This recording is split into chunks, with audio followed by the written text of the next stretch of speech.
Have you heard of that saying, sugar loves sugar or sugar craves sugar? So you may ask yourself why. Well, because as we do that, when we consume excess amount of carbohydrates, our pancreas releases insulin. Insulin is a fat storing hormone. Yes, fat storing, that should be the key. I don't want to say the key takeaway, but that is key, especially for those wanting to lose weight. Insulin is, again, a fat storing hormone, specifically visceral fat, right? And for most of us, we always want to lose weight around our bellies, right? So if we consume things that increase the release of insulin, this is going to become very difficult to lose, correct? Not only that, but it sends signals into our brain, erroneous signals, that is, because we're consuming something that has absolutely zero nutritional value. And our body is so smart. Our digestion starts in our mouth. So the minute we consume something, whether it's good or bad, our brain starts working, our digestive system starts working, because it's all connected, right? It starts sending these signals that we're ready to digest foods coming in, but yet what we're eating has zero nutritional value, as sugar or carbohydrates do. All it does is increase our calories, okay? It increases that belly fat. Why? Because insulin is skyrocketed and it's storing this fat, because if we're not releasing it by doing physical activity or minimizing the consumption or excess consumption of sugars or carbohydrates, well, our body is going to store it for when? I don't know for when, later uses, but again, if we're over consuming, that's what's going to happen. So it also damages our microbiome. Why? Because we need to have a balanced microbiome, and carbohydrates are not beneficial to the good gut bacteria. We need good gut bacteria for many things. It helps us minimize allergies and metabolic syndrome. Again, the metabolic syndromes with the diabetes. But it also, unfortunately, prevents us from losing weight because it slows down our metabolism. So we need to try to avoid these sugars. And I'm talking specifically these sugar substitutes or these diet drinks or these diet foods. Yes, I'm talking specifically about these pink packets or blue packets, even the ones that come in the yellow packets. I don't want to, mention them, but you guys are all fully aware of what I'm talking about. Yes, there are other sugar substitutes, which I will talk about in a bit. The idea is that we want to minimize that. They are of no benefit to us. Again, they have and bring zero nutritional value to us. So we should just eliminate them.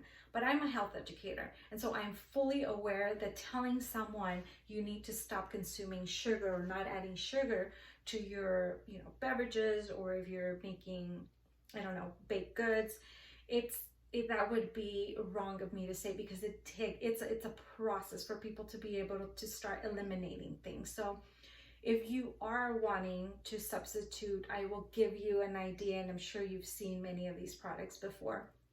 But it's just until you are able to say, you know what, I could do away with adding sugar to any of my food or my coffee or anything like that. So these are ideas. The idea is to eliminate it and just not depend on it. We do not want to continue creating this vicious cycle by over-consuming carbohydrates and or sugar. So what are the options? And I'm sure you guys have seen these, in other videos from other people. But this is a pretty decent brand, the Whole Earth, and you'll find allulose or you'll find erythritol. And so one or the other is good. It's the basically same. If you're gonna do recipes, baking goods, the conversion is the same as regular sugar. Many people, unfortunately, do have side effects when they consume this, so that's just a slight warning for those of you that end up maybe with a stomach ache or diarrhea or something like that. It's probably because of a sugar substitute. The other substitution can be Swerve, and I like this brand because it does give you many options to use when you're baking. The granular sugar, brown sugar, or confectioner's sugar.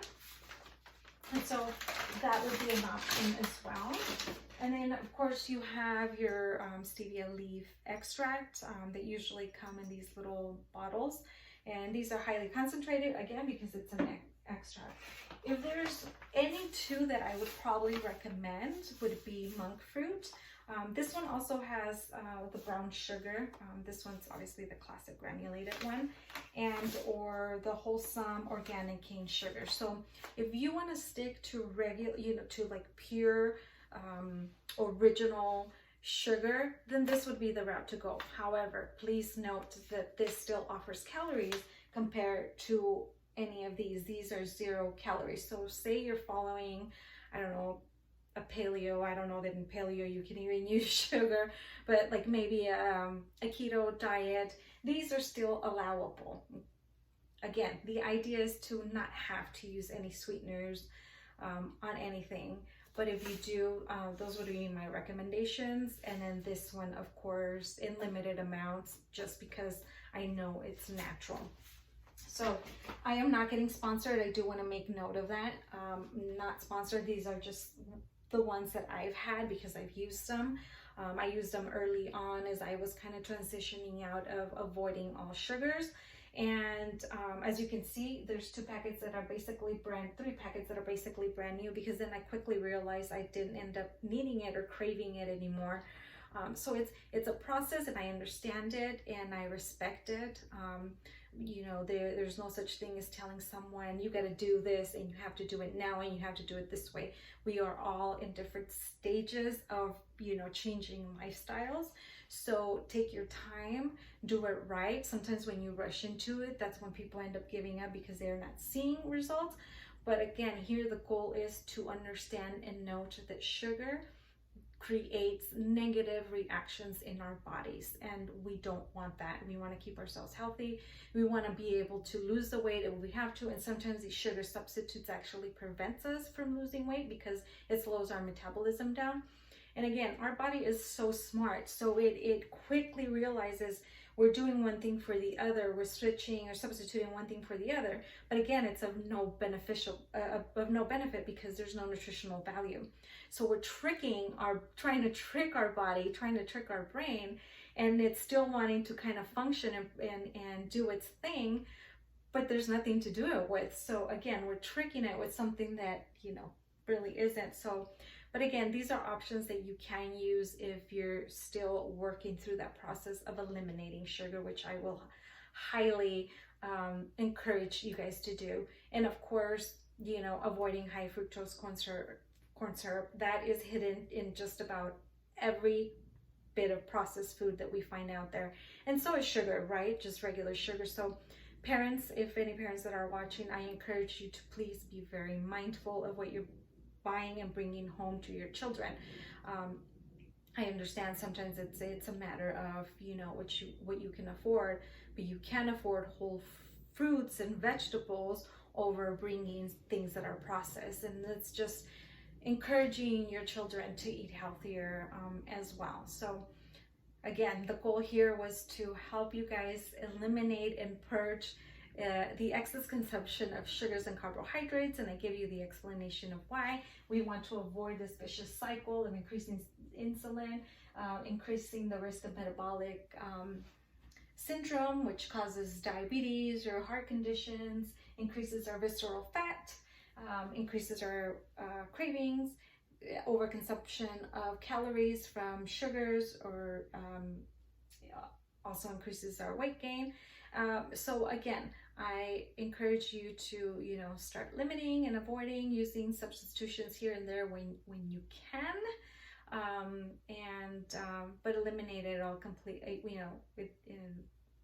if you can, and avoiding definitely those sugars that come in that blue, pink, or yellow packet. I do not recommend those. So thank you for watching. Please share and like and subscribe. And I will see you here next time.